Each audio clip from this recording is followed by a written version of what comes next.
आप देख रहे हैं आज तक। मैं हूं आपके साथ नवजोत रंधावा। सुबह के 8 बजने वाले हैं और वक्त हो गया है खबरें सुपरफास्ट का।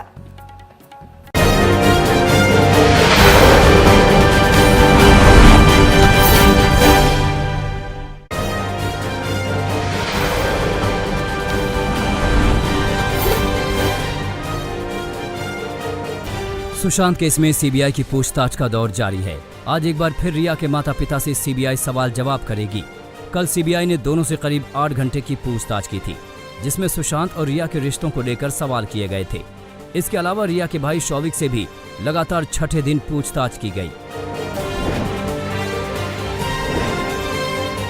सुशांत केस में रिया और उसके भाई के रिश्ते ड्रग पैडलरों से जुड़ते दिख रहे हैं। एनसीबी ने एक ड्रग पैडलर को पकड़ा जिसने शौविक से जान पहचान की बात कबूली है। इस ड्रग पैडलर से एनसीबी दफ्तर में पूछताछ की गई। इस पूछताछ में शौविक ही नहीं, रिया का नाम भी ड्रग से जुड़ता नजर आया। ड्रग्स कनेक्शन को लेकर गौरव आर्या से भी कल लगातार दूसरे दिन पूछताछ की गई। ईडी गौरव आर्या से अब तक 17 घंटे की पूछताछ कर चुकी है। सोमवार को जहां गौरव से 9 घंटे सवाल जवाब किए गए, वहीं कल गौरव से 8 घंटे लंबी पूछताछ चली। ईडी ने गौरव आर्या के फोन की स्कैनिंग और क्लोनिंग की है। ईडी अब रिया चक्रवर्ती और गौरव आर्या को आमने सामने बिठाकर पूछताछ करने की तैयारी में है, क्योंकि रिया और गौरव दोनों ये मान चुके हैं कि वो एक दूसरे को जानते हैं। ड्रग्स को लेकर सीबीआई रिया से भी सवाल जवाब कर चुकी है। सूत्रों की माने तो रिया ड्रग्स के सवालों पर सीबीआई को सही से जवाब नहीं दे रही हैं। रिया के दावों का श्रुति मोदी और जया शाह से मिलान किया जा रहा है। रिया की चैट में ड्रग्स को लेकर जितने लोगों का जिक्र था, वो सब जांच एजेंसियों के रडार पर हैं।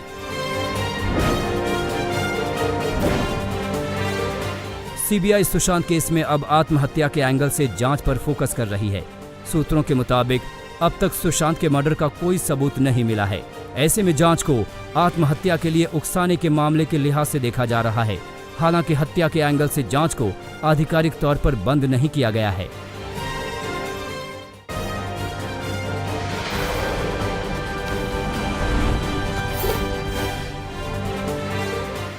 सुशांत सिंह केस में एक बड़ा खुलासा हुआ है। सुशांत की मौत से 24 दिन पहले 20 मई को सुशांत ने कोटक महिंद्रा बैंक के अधिकारी से बात की थी।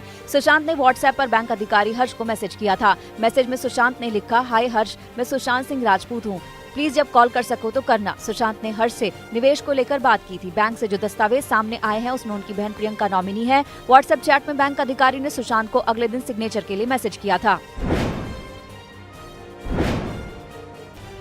सुशांत के लिए जिस मेडिकल स्टोर से दवाइयां मंगवाई जा रही हैं, उस दुकान तक आज तक पहुंचा। माउंट बैलेंस में रहने से पहले सुशांत पालीनाका बांद्रा वेस्ट में रहते थे। तब सुशांत की दवाइयां इसी सोलंकी मेडिकल स्टोर से आती थी।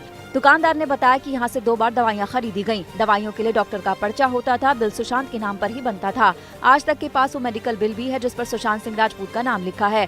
सुशांत के लिए डिप्रेशन, घबराहट होना और नींद आने में दिक्कत की दवाइयाँ ली गयी। एक बिल पिछले साल 31 अक्टूबर का है, दूसरा इसी साल 10 जनवरी का है।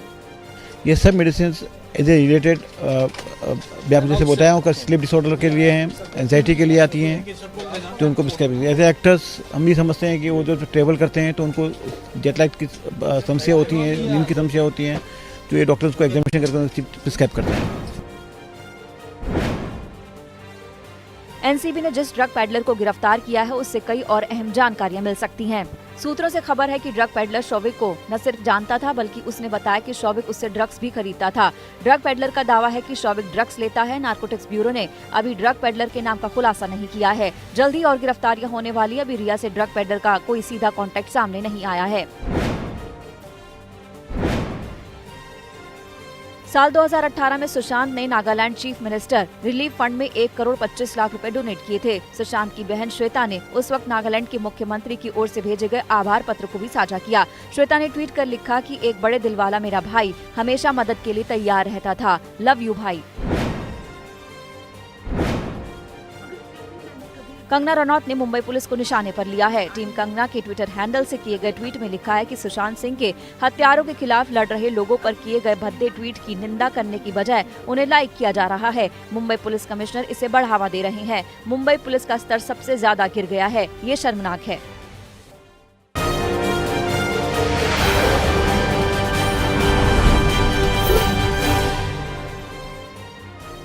भारतीय जवानों के हौसले के आगे एक बार फिर चीन पस्त हो गया। मंगलवार को चुमार में चीनी सैनिकों ने घुसपैठ की फिर कोशिश की, लेकिन भारतीय जवानों को देखकर चीन के सैनिकों को उल्टे पांव भागना पड़ गया। चीन की सेना की 7 से 8 बंदरबख्त गाड़ियां भारतीय क्षेत्र की ओर बढ़ रही थी, लेकिन भारतीय सुरक्षा बलों ने अपनी गाड़ियों और जवानों को तैनात कर दिया, जिसके बाद चीनी सेना के सामने भागने के अलावा कोई विकल्प नहीं बचा।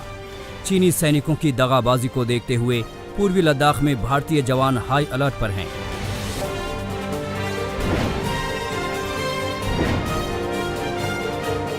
चीनी सैनिकों ने सोमवार की रात को भी ऐसे ही गुस्ताखी करने की कोशिश की थी। चीन के सैनिकों ने ब्लैक टॉप और हेलमेट टॉप में घुसपैठ की कोशिश की। चीनी सैनिक अंधेरे का फायदा उठाकर भारतीय क्षेत्र में घुस रहे थे, लेकिन उससे पहले ही उनकी साजिश हमारे जांबाजों ने नाकाम कर दी।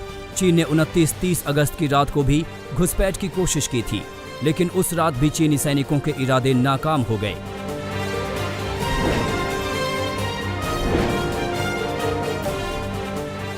चीन से जारी तनाव के बीच रक्षा मंत्री राजनाथ सिंह ने दिल्ली में उच्च स्तरीय बैठक की। इसमें विदेश मंत्री एस जयशंकर, राष्ट्रीय सुरक्षा सलाहकार अजीत डोभाल, CDS जनरल बिपिन रावत और सेना प्रमुख नरवणे शामिल हुए। ये उच्च स्तरीय बैठक करीब 2 घंटे चली। वहीं तनाव को कम करने के लिए सेना के स्तर पर भी चीन भारत में बातचीत हो रही है, लेकिन बातचीत की गाड़ी आगे नहीं बढ़ सकी है।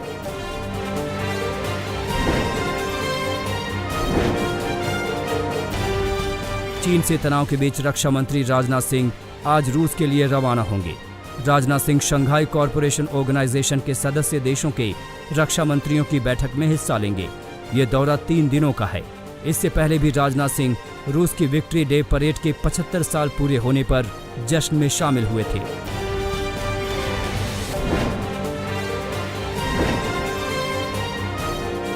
दिल्ली में कोरोना ने फिर पैर फैला दिया है।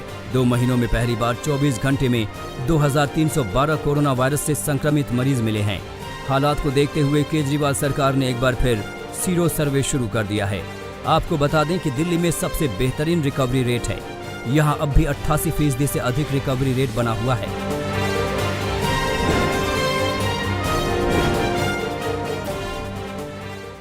कोरोना के मामले में महाराष्ट्र देश भर में नंबर 1 पर बना हुआ है। 24 घंटे में 15,000 से ज्यादा मरीज सामने आए हैं। वहीं 320 मरीजों की एक दिन में जान चली गई। महाराष्ट्र में कोरोना से रिकवरी रेट 72% से ज्यादा है।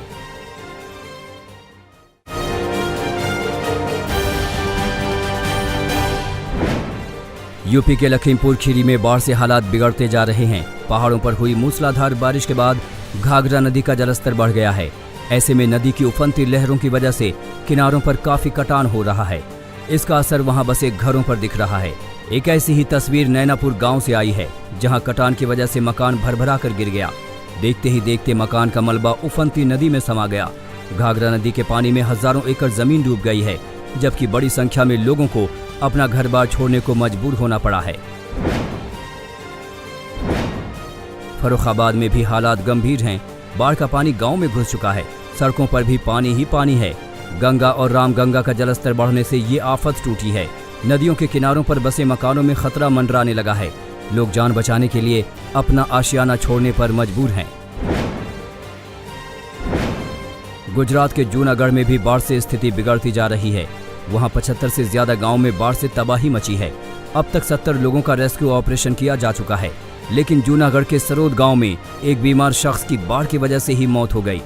दरअसल बाढ़ के हालात बिगड़ने की वजह से प्रशासन की ओर से सही वक्त पर उस पीड़ित तक मदद नहीं पहुंच पाई। ग्रामीणों ने जैसे तैसे उसे खाट के सहारे नदी पार कर अस्पताल पहुंचाया, लेकिन तब तक देर हो चुकी थी। धौलपुर में चंबल नदी का जलस्तर लगातार बढ़ता जा रहा है। इस नदी के खतरे का निशान 129.79 मीटर है, जबकि फिलहाल पानी का स्तर 134.20 मीटर तक पहुंच चुका है, यानी खतरे के निशान से करीब 4.5 मीटर ऊपर। इससे हालात का अंदाजा लगाया जा सकता है। कई गांव बाढ़ के पानी में डूब गए हैं, उनका संपर्क भी कट गया है। रविवार को ही गांधी सागर बांध से चंबल नदी में पानी छोड़ा गया था। ऐसे में आशंका जताई जा रही है कि करीब 70 गांव में संकट गहरा सकता है। राजस्थान के झालावाड़ में भी हालत चिंताजनक है। वहां उफनती आऊ नदी को पार करने के लिए ट्यूब ही लोगों का सहारा है। मजबूरी ऐसी कि एक ट्यूब के सहारे एक बार में 5 या उससे ज्यादा लोग भी पार होते हैं। जान जोखिम में डालना लोगों की जिंदगी का हिस्सा बन गया है। इस इलाके में नदी पर जो पुल हैं उन पर 10 फीट तक पानी भरा है।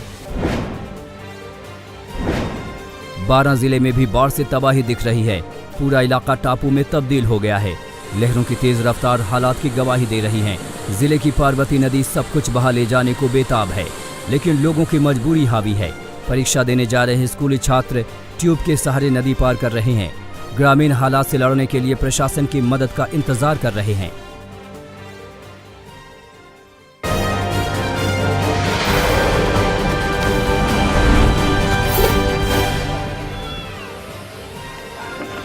काशी में गंगा नदी की बाढ़ से बेरोजगार हुए सैकड़ों नाविकों की मदद के लिए आगे आए हैं फिल्म अभिनेता सोनू सूद।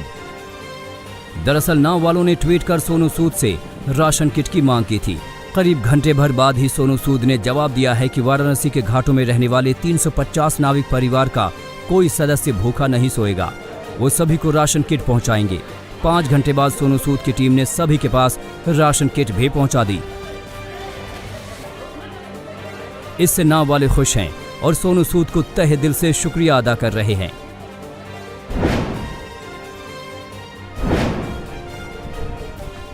यूपी के आजमगढ़ में घाघरा नदी पर बना रिंग बांध टूट जाने से कई गांव बाढ़ की चपेट में आ गए हैं। करीब 100 मीटर तक बांध टूट जाने से नदी का पानी तेजी से रिहायशी इलाकों में भर रहा है।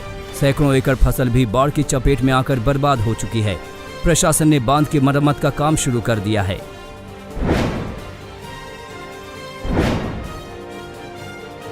महाराष्ट्र के भंडारा जिले में वैनगंगा नदी का कहर हजारों लोगों पर टूटा है। हालांकि अब बाढ़ का पानी रिहायशी इलाकों से उतरना शुरू हो गया है, लेकिन नदी कई मकानों को ध्वस्त कर चुकी है। लोगों के घरों में रखा सामान बर्बाद हो गया है। एक मजदूर परिवार ने अपनी बेटी की शादी के लिए पैसे जमा कर रखे थे, लेकिन बाढ़ के पानी में वो भी गल गए। इलाके में सैकड़ों एकड़ फसल को भी नुकसान पहुंचा है, जिससे कर्ज लेकर खेती करने वाले किसान परेशान हैं।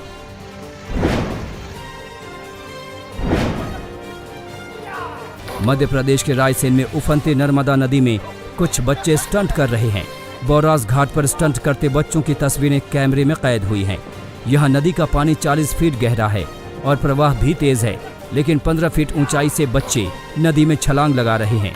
बच्चों का खतरनाक स्टंट करना बड़ी मुसीबत का सबब बन सकता है।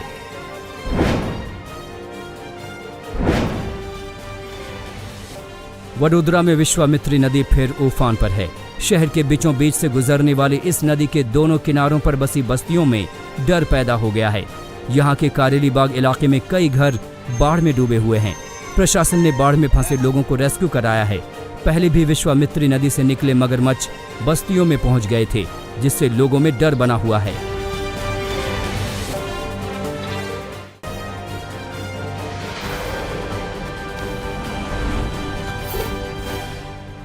मध्य प्रदेश में बाढ़ का गंभीर असर दिख रहा है। खरगोन में नानी नदी उफान पर है। हालात ये हैं कि किसानों को उफनती नदी रस्सी के सहारे पार करनी पड़ रही है। जान जोखिम में डालकर किसान खेतों में पहुंच रहे हैं। इलाके के लोग 20 साल तक पुलिया बनाने की मांग सरकार से कर रहे हैं, लेकिन अब तक इनकी सुनवाई नहीं हुई। नतीजा ये है कि रस्सी के सहारे ही नदी को पार करने के लिए किसान मजबूर हैं।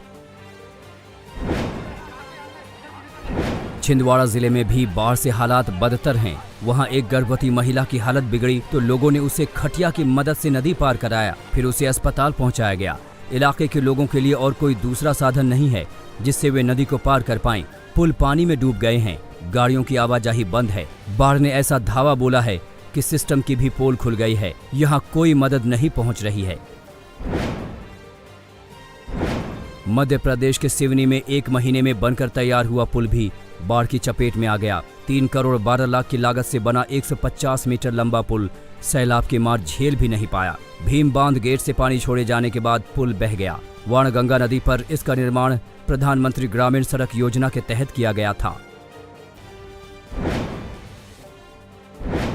बिहार के गोपालगंज में गंडक नदी का कहर करीब 1.5 महीने से जारी है। अब तक जिले की बड़ी आबादी बाढ़ के संकट से जूझ रही है। हालात ये हैं कि लोगों को अभी भी सुरक्षित ठिकानों पर ही जीवन गुजारना पड़ रहा है, क्योंकि उनके घरों से बाढ़ का पानी कम नहीं हो रहा। हालात ये है कि लोग सड़क पर ही आशियाना बनाकर दिन काट रहे हैं। अभी तक प्रशासन की ओर से इन्हें मदद नहीं मिली है।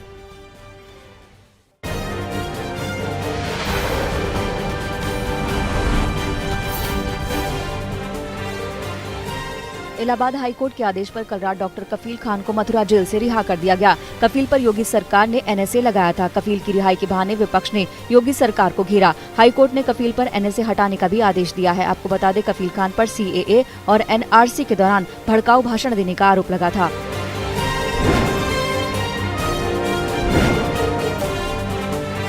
केंद्रीय मंत्री रामदास अठावले ने बड़ा बयान दिया है। अठावले ने कांग्रेस नेता गुलाम नबी आजाद और कपिल सिब्बल को बीजेपी में शामिल होने को कहा। अठावले ने कहा कि बीजेपी में उनका स्वागत है। दोनों नेताओं ने कांग्रेस को बनाने में काफी काम किया है। अगर राहुल गांधी उन पर आरोप लगा रहे हैं तो उन्हें पार्टी छोड़ देनी चाहिए। मेरा सुझाव है कि गुलाम नबी आजाद और कपिल सिब्बल को मेरा निवेदन है कि आप रिजाइन दीजिए। अगर आपके ऊपर बीजेपी का आरोप कर रहे हैं राहुल गांधी, तो आपने कांग्रेस पार्टी बड़ी करने के लिए बहुत कोशिश की है। जिंदगी आपने कांग्रेस के लिए खर्च की है, लेकिन आप कांग्रेस छोड़कर बाहर आइए और बीजेपी में हम आपका स्वागत करने के लिए तैयार हैं।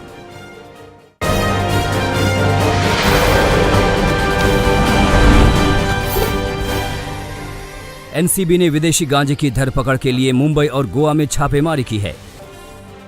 अमेरिका और कनाडा से लाया गया 3.5 किलो गांजा बरामद किया गया है, जिसकी मुंबई में बहुत मांग है। तस्कर गिरोह इसे डार्क नेट के जरिए मंगाते हैं। गोवा से इसे मुंबई भेजा जाता था। इसकी खरीद फरोख्त में क्रिप्टो करेंसी के इस्तेमाल का भी पता चला है। मुंबई पुलिस गोवा और दिल्ली में इस गिरोह से जुड़े लोगों की तलाश कर रही है।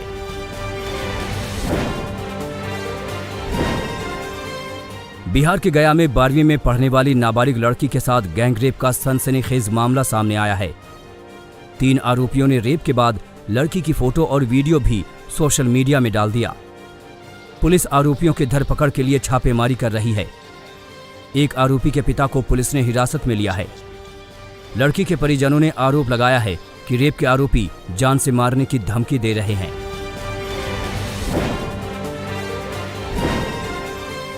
बिहार के भोजपुर में पुलिस ने 3 हथियार तस्करों को गिरफ्तार किया है। नवादा थाना की चंदवा सूर्य मंदिर के पास से पुलिस ने हथियारों का जखीरा बरामद किया है। इसमें 5 पिस्टल, 3 मैगजीन, 24 जिंदा कारतूस मिले हैं। पुलिस को जांच में पता चला है कि मंदिर के पास हथियार तस्कर और अवैध हथियारों के खरीदार सौदेबाजी के लिए आते थे। छापेमारी में मिले अवैध हथियार मुंगेर में बनाए जाते थे।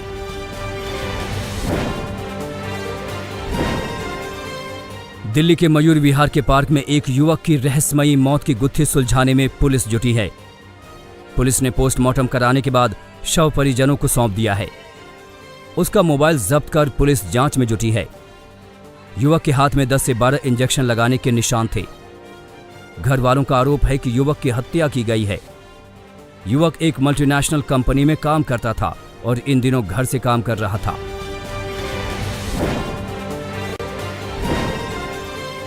झांसी की एक महिला एसआई को घूस मांगने के आरोप में निलंबित कर दिया गया है। घूस मांगने का वीडियो सोशल मीडिया पर वायरल होने के बाद एसएसपी दिनेश कुमार पी ने उन्हें निलंबित करने का आदेश दिया था।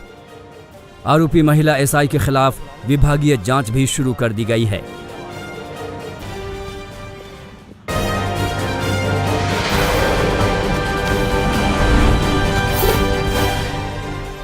यूपी के फतेहपुर जिले के खागा कोतवानी में असलहे के साथ सेल्फी लेना एक युवक को महंगा पड़ा।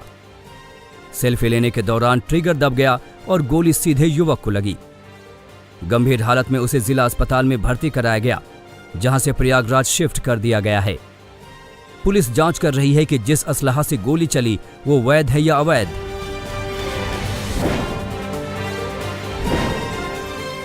हरियाणा के जींद में एक महिला ने अपने पति और ससुराल पक्ष के 3 लोगों के खिलाफ केस दर्ज कराया है।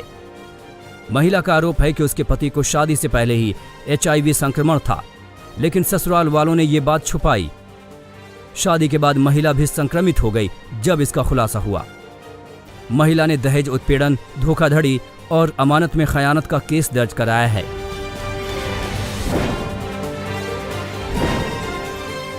आगरा में एक डॉक्टर पर नवजात बच्चे को बेचने के आरोप में केस दर्ज किया गया है। अस्पताल को स्वास्थ्य विभाग ने सील कर दिया है और आरोपी डॉक्टर की तलाश कर रही है। दरअसल एक मजदूर महिला ने इस अस्पताल में बच्चे को जन्म दिया था, जिसका बिल 30,000 रुपए था, लेकिन उसके पास बिल चुकाने के पैसे नहीं थे। ऐसे में डॉक्टर ने महिला का बच्चा किसी और को बेच दिया और उसे 70,000 रुपए देकर भगा दिया। महिला से कागजों पर अंगूठा भी लगवा लिया।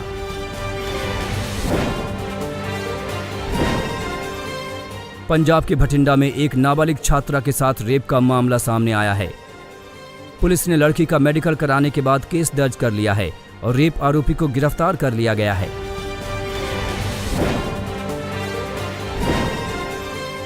इंदौर में 10वीं के एक छात्र ने फांसी लगाकर खुदकुशी कर ली। छात्र पर स्कूल प्रिंसिपल लगातार फीस के लिए दबाव बना रहे थे और टीसी काटने की धमकी दे रहे थे। इससे छात्र डिप्रेशन में आ गया और खुदकुशी कर ली। हालांकि स्कूल मैनेजमेंट ने कहा है कि छात्र पर फीस का दबाव बनाने की बात निराधार है।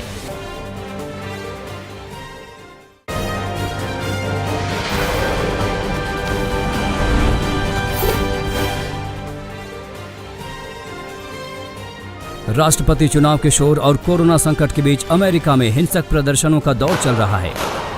एक अश्वेत को पुलिस की गोली लगने के बाद लगातार हिंसक प्रदर्शन हो रहे हैं। पोर्टलैंड में नस्लवाद विरोधी प्रदर्शनकारी और राष्ट्रपति डोनाल्ड ट्रंप के समर्थकों के बीच झड़प हो गई, जिसके बाद प्रदर्शनकारियों ने सड़क पर आग लगा दी। प्रदर्शनकारियों को उग्र होता देख पुलिस ने उन पर आंसू गैस छोड़े, जिससे कई प्रदर्शनकारी घायल हो गए।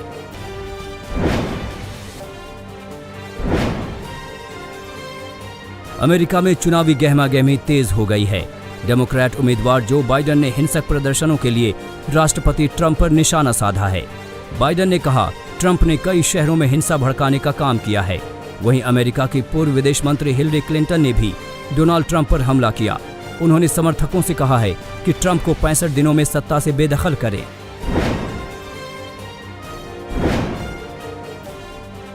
बेलारूस में अलेक्जेंडर लुकाशेंको के खिलाफ विरोध प्रदर्शन जारी है। राजधानी मिन्स्क में छात्रों को हिरासत में लेने के मामले में बड़ा प्रदर्शन हुआ। छात्र और छात्राओं ने बड़े पैमाने पर रैली निकालकर हिरासत में लिए गए छात्रों को रिहा करने की मांग की।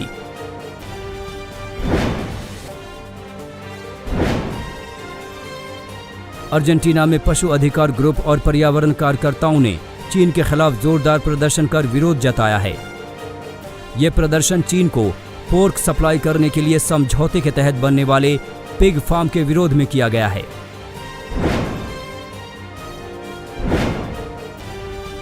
अफगानिस्तान में पूर्वी शहर गार्डिज में एक पुलिस बेस के पास हुए कार बम विस्फोट में 3 पुलिस अधिकारियों की मौत हो गई, जबकि अन्य लोग घायल हो गए। हमले की जिम्मेदारी तालिबान विद्रोही समूहों ने ली है।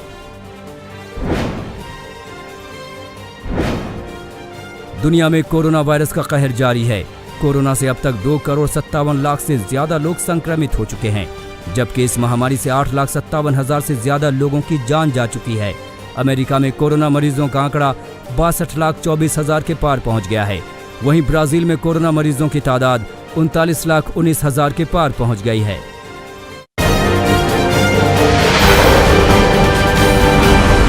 नमस्कार, मैं हूं अंजना ओम कश्यप। हमें उम्मीद है ये वीडियो आपको पसंद आया होगा। लेटेस्ट खबरों के लिए यूं ही देखते रहिए आज तक, और इस वीडियो के पसंद आने पर लाइक, शेयर एंड सब्सक्राइब करना ना भूलें।